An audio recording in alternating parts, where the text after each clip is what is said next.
Ketua Umum PSSI Erick Thohir melihat pemain timnas muda Indonesia telah bermain maksimal meski meleset dari target AFF yakni babak semifinal. Erick menegaskan tidak mau menyalahkan pihak manapun tetapi akan mengevaluasi pelatih Shin Tae-yong. Bermain semaksimal mungkin. Tadi yang memang ada beberapa kejadian yang memang ya nggak menguntungkan, dapat kartu merah. Beberapa kali ada kesempatan ya ada tiang satu, terus ya memang ya buat pemain muda bagus lah karena memang selain tahun depan ada SEA Games, ternyata tadi saya cek untuk kualifikasi AFC U23 juga tahun depan ternyata. Saya nggak bisa bicara per game, kan tadi saya harus evaluasi. Ya. Evaluasi semua, nggak mau salah-salahan karena kesuksesan itu kan selalu saya bilang. Karena programnya bagus, pelatihnya bagus, pemainnya bagus. Ya. Coach ada evaluasi Pak? Coach ada evaluasi berarti nanti? Pasti dievaluasi, orang Coach Nova dievaluasi, Coach Indra dievaluasi. Di kontraknya ada kok, semua pelatih wajib dievaluasi. Penegasan aja Pak, hasil ini berarti nggak masalah ya? Kenapa? Tidak lolosnya Indonesia ke AFF nggak? Iya, targetnya kan semifinal.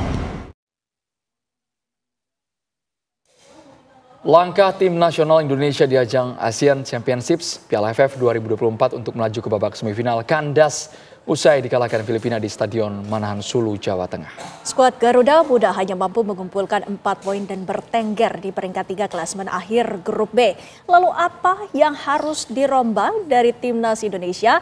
Apakah materi pemain, formasi yang diterapkan, atau bahkan evaluasi terhadap pelatih Shin Tae-yong? Saat ini sudah bergabung bersama kami di studio pengamat sepak bola Erwin Fitriansyah. Selamat sore Bung Erwin. Selamat sore. Ya Bung Erwin, mungkin kita harus melihat bagaimana pertandingan semalam itu. Apakah memang dari lini penyerang ini tumpul, Bung Erwin, menurut Anda? Ya, kalau melihat evaluasi itu harus dilihat secara gambaran besarnya ya. Tim apa yang diturunkan di turnamen ini, lalu target apa yang diincar di turnamen ini, itu yang titik tolaknya harus dari situ dulu gitu ya. Kalau dilihat lagi dari 3 pertandingan, itu Indonesia kan mencetak 4 gol. Dari 4 pertandingan, lawan Myanmar, lawan Laos, lawan Vietnam, dan semalam lawan Filipina. Mencetak 4 gol, semuanya adalah pemain-pemain yang bukan striker, pemain-pemain belakang. Ya, ada Asnawi, ada Ferrari, ada Kadek. Ferrari cetak 2 gol, kapten yang semalam kena kartu merah. Jadi kalau kembali ke pertanyaan tadi, apakah lini depannya tumpul? Iya, karena pemain depan nggak ada yang bisa mencetak gol dalam 4 pertandingan. Semua gol, 4 gol dicetak oleh pemain belakang. Seperti itu kalau jawaban dari pertanyaan apakah pemain depan tumpul atau enggak. Padahal secara penguasaan bola kita lebih unggul, sekitar 55%. Kesempatan untuk membobol gawang Filipina pun kerap tercipta. Tapi nihil, ya. Bung Erwin. Itu juga yang terjadi ketika pertandingan pertama lawan Myanmar, kedua lawan Laos, dan semalam lawan Filipina. Kalau soal penguasaan bola, itu Indonesia mungkin hanya kalah, hanya kalah ketika menghadapi Vietnam. Ketika Indonesia tampil di kandang Vietnam, kalah 0-1. Jadi secara penguasaan bola dalam 3 pertandingan, kecuali lawan Vietnam, itu sebenarnya Indonesia lebih unggul. Penguasaan bola unggul, ancaman ke arah gawang unggul, tendangan ke arah gawang unggul. Ini yang tentu menjadi PR tentu ya. Bagaimana menguasai permainan tapi tidak bisa mencetak gol dan nggak bisa menang gitu kan. Dan juga kita ketahui bahwa Ferrari juga dikenakan kartu merah. Ini kita sebenarnya tidak bisa menyalahkan. Siapapun yang hampir ditindih ibaratnya seperti itu pasti akan emosi, Bung Erwin. Ya. Apakah ini juga mempengaruhi mental sepanjang sisa pertandingan? Ya, harus diingat juga ke titik tolak tadi bahwa yang diturunkan ini pemain-pemain U23. Beberapa bahkan usianya baru 17 tahun. Arkan Kakak usianya baru 17 tahun. Pemain-pemain yang masih U23 ini masih junior, belum di level senior. Ada kemungkinan, ada peluang untuk emosinya terpancing ketika menghadapi pertandingan yang penting, tekanan yang berat, provokasi lawan, ya. Ketika dituntut untuk menang, untuk lolos, ataupun seri saja misalnya ya. Tapi tekanan itu kan dihadapi di lapangan.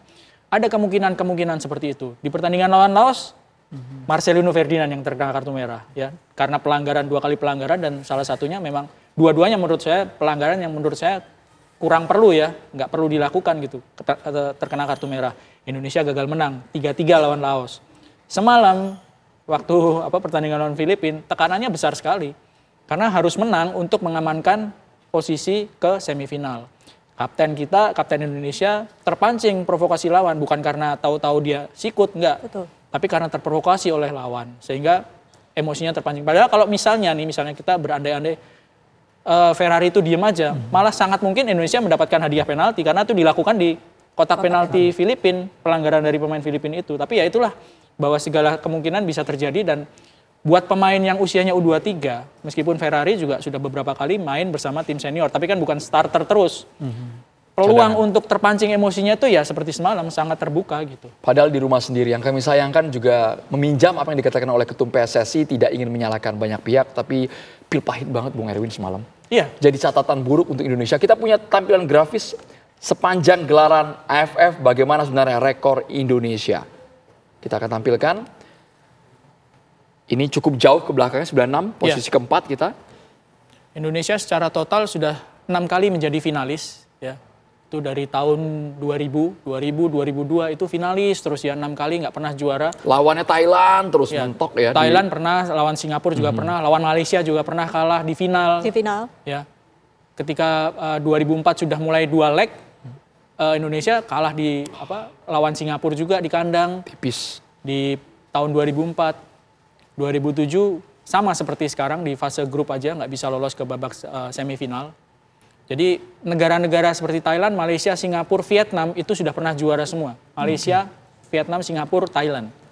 Sambil kita lihat tahunnya sambil menyasar ke kiprah kepelatihan. Sintayong. Berarti Sintayong menurut Bung Erwin masuk dari tahun berapa ini untuk memegang sampai AFF? 3 edisi yang lalu. Ya, tahun 2020, waktu itu 2021 mainnya finalis. 2 tahun yang lalu babak semifinal, sekarang nggak lolos dari grup. Ya, 2014 itu masih Alfred Riedel, nggak bisa lolos juga, mainnya di Vietnam. Kebetulan saya yang liput waktu itu. Kalah juga lawan Filipina, 4-0 waktu itu kalahnya. Jadi 2 kali kalah di AFF, salah satunya waktu main di Vietnam 2014, kalah 0-4 dan semalam 0-1.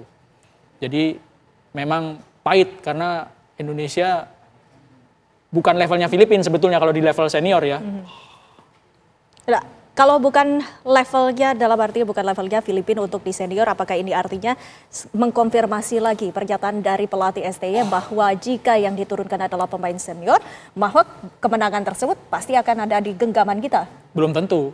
Karena sebelum sekarang aja yang tampil kan pemain senior terus. Dari tahun 96 itu nggak pernah pemain U23 yang dimainkan. Ini kita lihat di layar ya, 2020 runner up. Ini udah mulai coach STY. Ya, kalah 0-4 dari Thailand. Lalu seri 2-2. 2022 babak semifinal 0-0 lawan Vietnam di Indonesia, kalah 2-0 lawan Vietnam di Hanoi. Jadi kembali lagi ke pertanyaan, kalau yang dibawa ini pemain-pemain senior, apakah pasti jadi juara? Belum tentu. Ya, karena memang di sebelum-sebelumnya dari tahun 96, ini pemain senior terus yang main. Terus nggak pernah juara juga, 6 kali runner up gitu. Kecuali kalau misalnya, kalau pemain-pemain senior yang abroad itu pulang semua untuk main. Tom Haye, Nathan, Orat Mangun, itu pulang semua. Sepaket waktu kualifikasi diajak semua ke AFF. Waktu kualifikasi Piala Dunia, waktu kita Indonesia menang lawan Arab Saudi 2-0, itu bisa main semalam. Itu mungkin peluang besar untuk menang. Tapi kan belum tentu, masih bola bundar gitu. Siapa tahu kalau ketemu Thailand, siapa tahu kalau ketemu Vietnam lagi, nggak mudah gitu kan. Oke, Bung Erwin, tadi saat konvers ada wartawan juga yang bertanya ke Sintayong, kenapa ketika dipegang STY di ajang AFF, ini merosot ya, Bung Erwin ya, merosot. Kita belak-belakan saja, kita semuanya ingin cinta sepak bola, kita ingin perbaikan timnas. Catatan dari Bung Erwin, khusus untuk Sintayong apa? Sesaat lagi, hanya di Kabar Petang pemirsa.